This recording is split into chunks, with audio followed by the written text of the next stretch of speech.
Hey everyone, welcome to this explainer. I am absolutely thrilled you're here today. We are taking a topic that is just endlessly debated, heavily hyped, and we're going to completely strip away the buzzwords. I mean, we hear about crypto, Web3, and NFTs all the time, but what is blockchain really underneath all of that? Look, it's not magic, it's just architecture. And by the end of our time today, you're going to understand exactly how it works, why it even exists, and honestly, when it actually makes sense to use it. Okay, here's our roadmap for today. We're peeling back the layers of this tech in 5 clear steps. First, we'll hit the foundation. Then we'll look under the hood at the mechanics. After that, we'll map out the Web3 ecosystem, soberly address security and risks, and then wrap it all up with the reality check. All right, part 1, the foundation, demystifying the ledger. To get us grounded, let's look at this exact definition from our sources. Blockchain is a shared database where records are grouped into blocks, linked together, and protected using cryptography. And honestly, that's it. At its absolute core, a blockchain is simply a highly secure, shared digital ledger. It's literally just a way to record data. No more, no less. But the way it records that data, that kind of changes everything. Think about how we normally do things. Normal systems usually depend on a central authority, right? Think of a bank controlling your account balance or a government holding property records. You have to put your trust in that single central owner. Well, blockchain was invented specifically to remove the need for that central trust. So instead of one server, a distributed network of many computers all keep a shared copy of the ledger. They agree on what happened through network consensus. Moving right along to section 2, the mechanics, how the network agrees. So you might be wondering, how do all these separate computers actually agree? Let's walk through the exact life cycle of how data becomes a permanent record. Say you want to send digital money to a friend. It works in a strict 4-step sequence. Step 1, you, the user, create the transaction. Step 2, that transaction gets broadcast out and the network participants verify that it's legit, basically checking that you actually have the money you're trying to send. Step 3, valid transactions get bundled together into a block. And finally, step 4, that block is securely added to the chain. And the ledger updates everywhere, on every single computer in the network, all at the exact same time. Okay, but what stops someone from just going back and secretly editing an old block? Well, this is where we meet the hash. Think of a hash as a fixed-length digital fingerprint for a piece of data. It is the cryptographic glue holding the whole system together. Here's why. Every single block contains the hash of the block right before it. If somebody tries to change even one tiny number in an old transaction, the hash of that block completely changes. That breaks the link to the next block, and bam, the whole network instantly sees the tampering.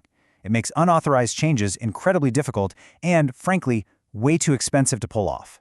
And the way networks actually achieve this security is super interesting. The 2 biggest networks use totally different consensus mechanisms. Bitcoin uses proof of work, where miners compete using massive computing power to solve really difficult math problems.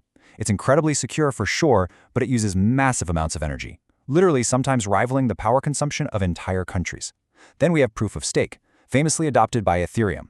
Instead of burning electricity, validators lock up their own cryptocurrency as collateral, their stake, to verify transactions.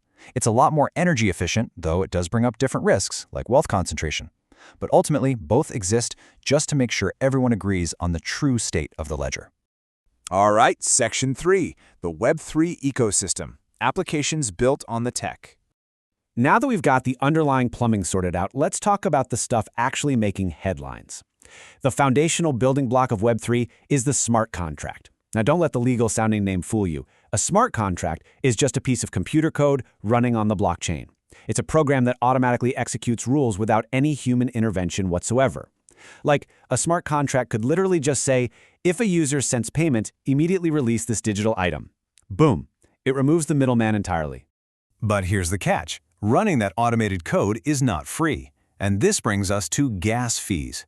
Gas fees are basically the transaction fees you pay to use a blockchain. You're paying for the computation and processing power required to execute your smart contract or send your money. And because network capacity is limited, when the network gets super busy, gas fees can spike dramatically. This is a huge hurdle for using blockchains for everyday stuff. Imagine trying to buy a $3 cup of coffee, but the network gas fees to process that transaction cost you $50. Yeah, not ideal. And speaking of things you can buy with smart contracts, we have to talk about NFTs, or non-fungible tokens. There is a massive misconception about what you are actually buying here. So, the crucial point is this. An NFT usually proves your ownership of a unique token on a blockchain. It does not necessarily grant you the legal copyright or ownership of the actual digital artwork or file it points to. It's really more like a digital certificate of authenticity that's logged on a public database. Moving to Section 4, Security and Risks, the dark side of decentralization. So the underlying protocol of a blockchain might be rock solid, but operating in a decentralized space is full of very real, everyday dangers. The biggest vulnerability? It's usually not the code, it's the user. Your access to your digital assets is controlled by what's called a private key. And the rule of the blockchain is totally unforgiving. If you control the private key, you control the assets. But since there's no central bank running the show, if you lose your private key, you lose your assets permanently. It is total ownership, but that means it's total responsibility. There's literally no forgot password button, and there is no customer service hotline to call to reverse the mistake. Then we have this huge systemic vulnerability known as the Oracle problem. Blockchains are closed systems, right? They only know what happens inside them. So if a smart contract needs real-world data, like what the current temperature is, or if a shipping container arrived, it uses a bridge called an oracle. But if that oracle feeds bad, fake, or manipulated data into the blockchain, the smart contract is just going to blindly execute its rules based on a total lie. The blockchain secures the data perfectly, but it cannot guarantee the data was actually true to begin with. And look, when you mix irreversible transactions with no central authority, bad actors show up. Crypto is a massive target for scams. We see rug pulls where developers just abandon a project and run off with the funds. There are phishing attacks that trick users into approving malicious wallet transactions, fake airdrops, impersonation scams, fake exchanges. It's wild out there. Tracing funds on a public ledger is definitely possible, but actually recovering them, that is incredibly rare. It's not just security, though. Blockchains face severe mechanical hurdles with scalability. By design, achieving decentralized consensus means you're dealing with limited transaction throughput, really high fees during network congestion, and super slow confirmation times. Now, the industry is working hard to solve this by building Layer 2 networks. These are essentially secondary frameworks built on top of the main blockchain to process transactions faster and cheaper, and then they settle the final receipts back on the main chain. Finally, Section 5, the reality check, when to actually use it. Okay, let's get practical. We know what it is, how it works, and we know the risks. So, as an engineer or a business leader, should you actually use this technology? Well, when you compare a normal cloud database to a blockchain, the trade-offs are glaringly obvious. A regular cloud database is incredibly fast, it's low cost, it's private by default, and it's super easy to update. A blockchain? It's slower, definitely more expensive, fully public, and notoriously hard to change. So for the vast majority of regular business applications, a traditional cloud database is just vastly superior. Honestly, there are times when using a blockchain is just a fundamentally bad engineering choice. If one single company controls all the data anyway, a blockchain is totally useless. If your app needs high throughput and low latency, like, say, a fast-paced video game or a giant e-commerce site, blockchain's going to break. And if you need the ability to easily reverse transactions or edit data for customer support, blockchain's irreversible nature is an absolute nightmare.